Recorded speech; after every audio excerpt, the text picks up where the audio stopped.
Hello friends, मैं हूँ शिवानी। कैसे हैं आप सब? आई होप आप सब अच्छे होंगे। स्वागत है आप सभी का हिंदी क्लास में। तो चलिए करते हैं आज क्लास स्टार्ट। आज का टॉपिक है वचन। वचन वचन किसे कहते हैं? संज्ञा, सर्वनाम, विशेषण और क्रिया के जिस रूप से एकत्व या अनेकत्व का बोध होता है उसे वचन कहते हैं।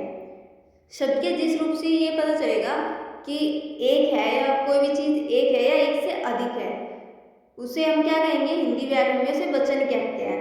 दूसरे शब्दों में कह सकते हैं संज्ञा, सर्वनाम, विशेषण और क्रिया के जिस रूप से संख्या का बोध होता है उसे वचन कहते हैं। जिस रूप से संख्या का बोध हो वो क्या होंगे? वचन होंगे।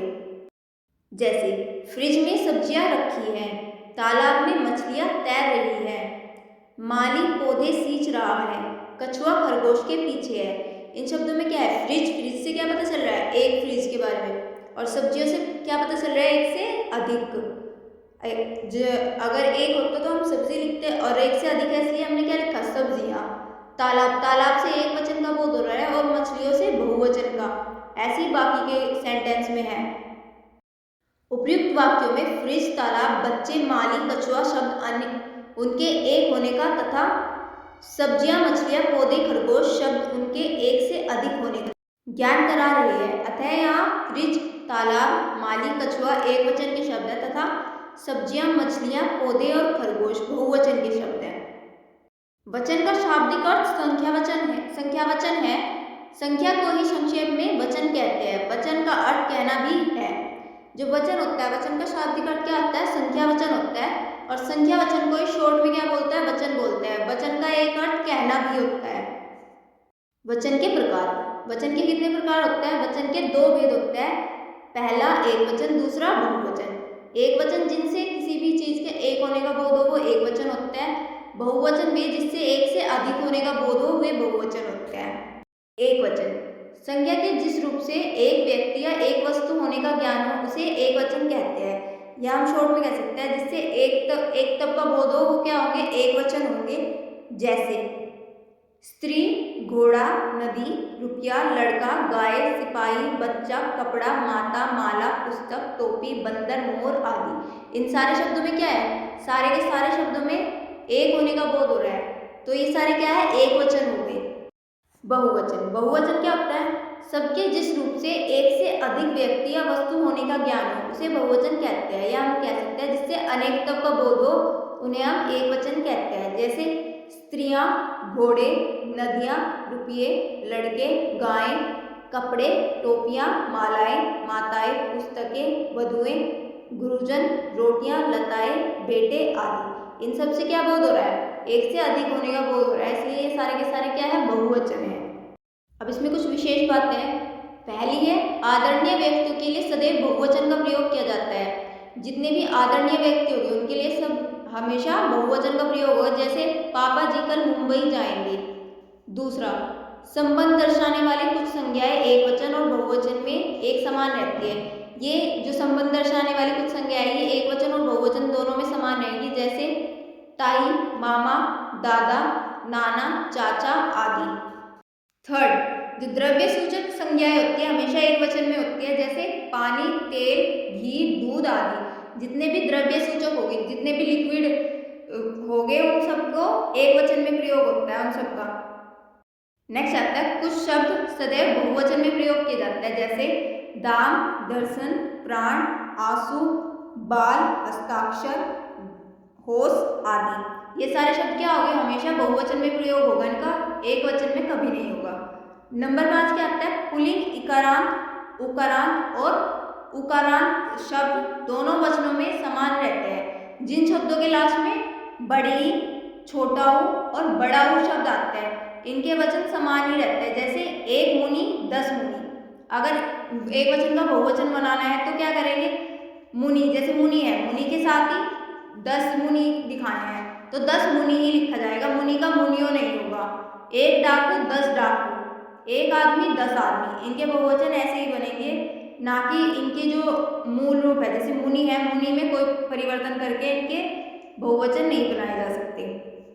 नंबर 6 आते हैं बड़प्पन दिखाने के लिए कभी कभी वक्ता अपने लिए मैं के स्थान पर हम का प्रयोग करता है। जैसे हमें याद नहीं कि हमने कभी आपसे ऐसा कहा हो। जब किसी को अपना बड़प्पन दिखाना हो तब क्या करता है, मैं की जगह पे हम का प्रयोग करता है। जैसे हमें याद नहीं कि हमने कभी आपसे ऐसा कहा हो। एक ही व्यक्ति क्या कह रहा है, हमें कह रहा है, अपने आप को हमें कह रहा है। हमें का बहुवचन होता है, लेकिन ये यहाँ पे प्रयोग किस में हो रहा है, एक वचन में हो रहा है। नंबर 7, व्यवहार में तुम के स्थान पर आप का प्रयोग करता है। जैसे आप कल कहाँ गए थे, जब हमें दूसरे को इज्जत देनी हो तो तुम के स्थान पर क्या प्रयोग करेंगे, हम आप का प्रयोग करेंगे। ऐसे नंबर 8 आता है, जातिवाचक संज्ञाएं दोनों ही वचनों में प्रयुक्त होती है। जैसे कुत्ता भौंक रहा है, कुत्ते भौंक रहे हैं। घोड़ा दौड़ रहा है, घोड़े दौड़ रहे हैं। क्या होगा इसमें, कुत्ता का कुत्ते हो जाएगा, घोड़ा का घोड़े हो जाएंगे। इनका एक वचन से बहुवचन बन जाएगा। सभी जातिवाचक संज्ञाओं का एक वचन से बहुवचन बन जाता है, पर जो धातुओं का बोध कराने वाली जातिवाचक संज्ञाएं है उनका एक वचन में ही प्रयुक्त होता है। जैसे सोना महंगा है, चांदी सस्ती है। इनका एक वचन से बहुवचन नहीं बनेगा।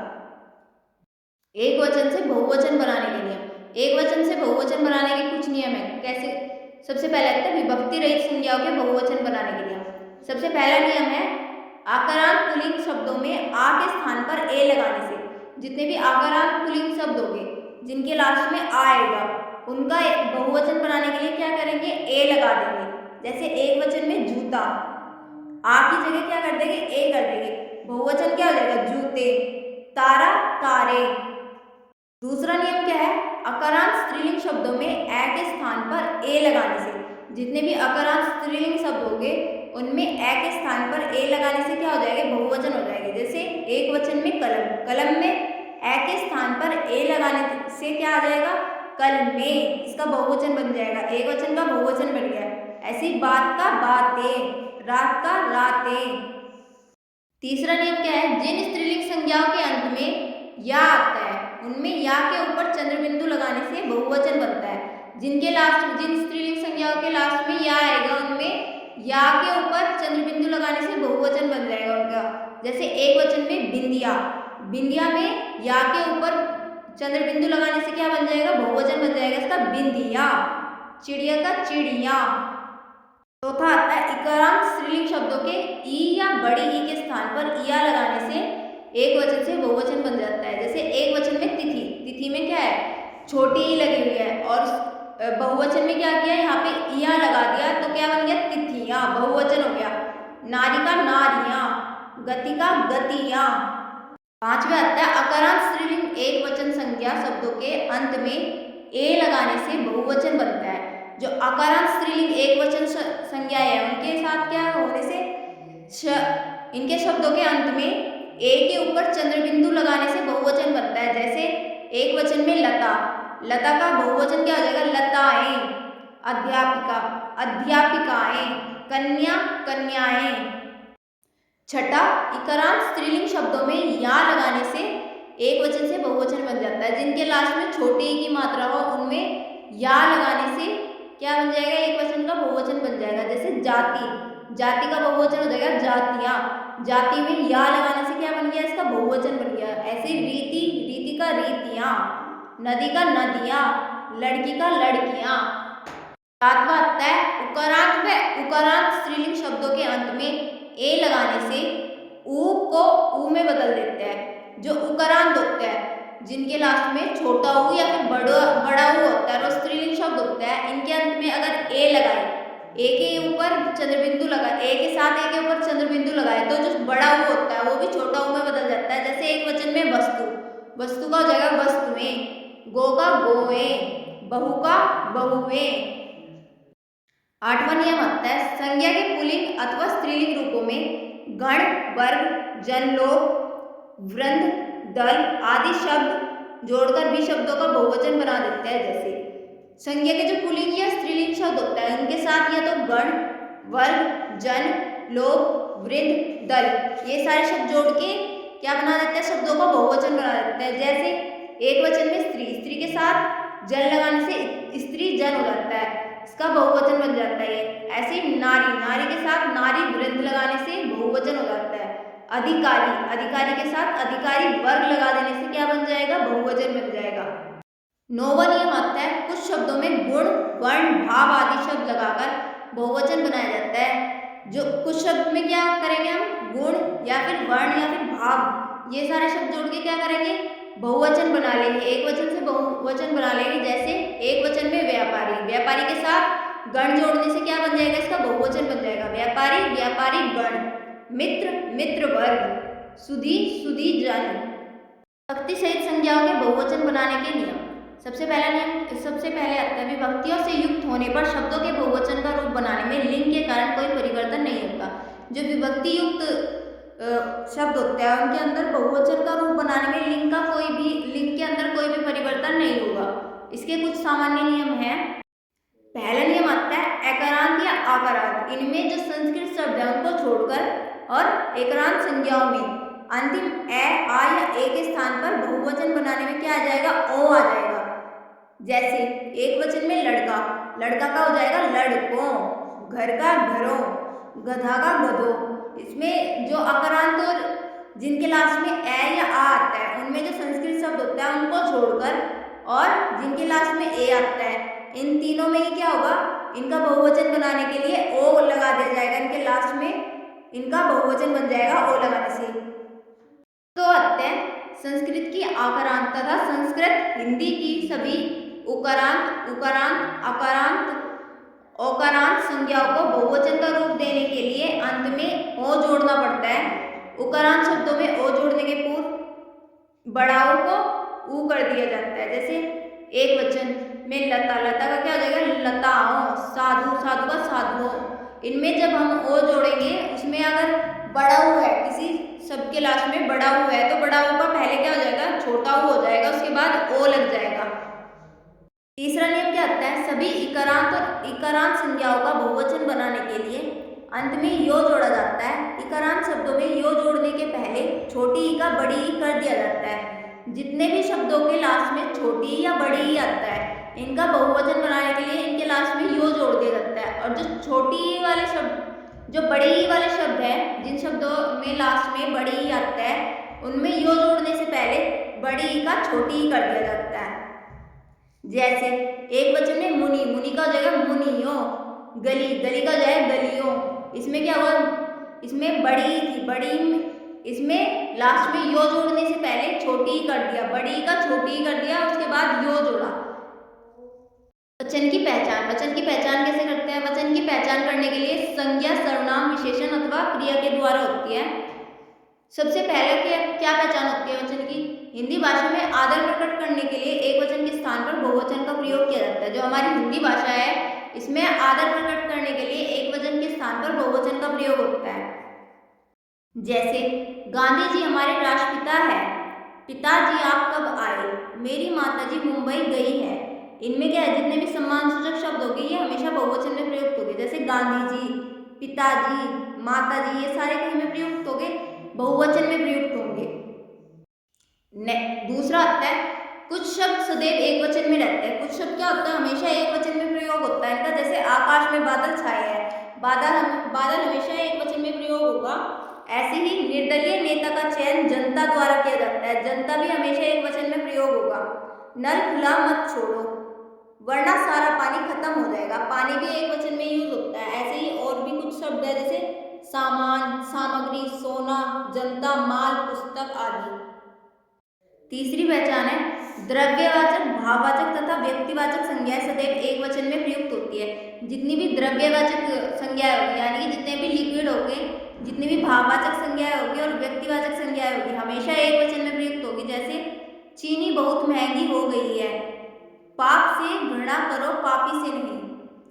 बुराई की सदैव पराजय होती है, बुराई क्या है, भाववाचक संज्ञा है। पाप क्या है, भाववाचक संज्ञा है। पापी भी क्या है, भाववाचक संज्ञा है। ऐसे चीनी क्या है, द्रव्यवाचक संज्ञा है। और बहुत महंगी हो गई है, ये सारे क्या होंगे, हमेशा एक वचन में प्रयोग होंगे। चीनी, पाप, बुराई, ये सब क्या है, सबके सब एक वचन में प्रयुक्त होते हैं हमेशा, क्योंकि ये द्रव्यवाचक, भाववाचक और व्यक्तिवाचक संज्ञा है, तीनों को तीनों।